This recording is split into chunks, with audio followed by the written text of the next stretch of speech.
आदाब नाजरीन, JKLE news में आपका खैर मकदम है। आइए नजर डालते हैं आज की खास खबर पर।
وقسم الأرزاق بين عباده وقد عدل في قسمته وجعل لهم أجلا لا ريب فيه وكل بمشيئته. الله أكبر الله أكبر لا إله إلا الله والله أكبر الله أكبر ولله الحمد. سبحان الذي خلقنا لنعبده ونعرفه وكلفنا على طاعته بحسب الطاقة البشرية وزيننا بجمال الإيمان وأرشدنا بهدايته ووعدنا رؤيته بكمال لطفه وكرمه في الجنة. فلا بد لنا أن نشكره ونذكره.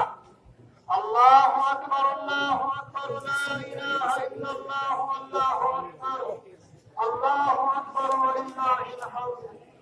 ونشهد أن لا إله إلا الله وحده لا شريك له ونشهد أن محمدا عبده ورسوله رسول المشرقين وإمام المغربين صلى الله تعالى عليه وعلى آله وأصحابه الخلفاء الراشدين المهديين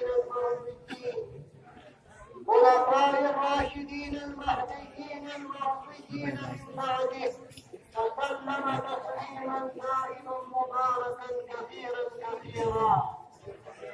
معاشر المسلمين رحمكم الله، اعلموا أن يومكم هذا يوم عظيم عظمه الله وشرفه ورفع قدره وعزته، يوم الزينة والعيد، يوم الفضل المزيد، يوم ضيافة الرب للعبيد.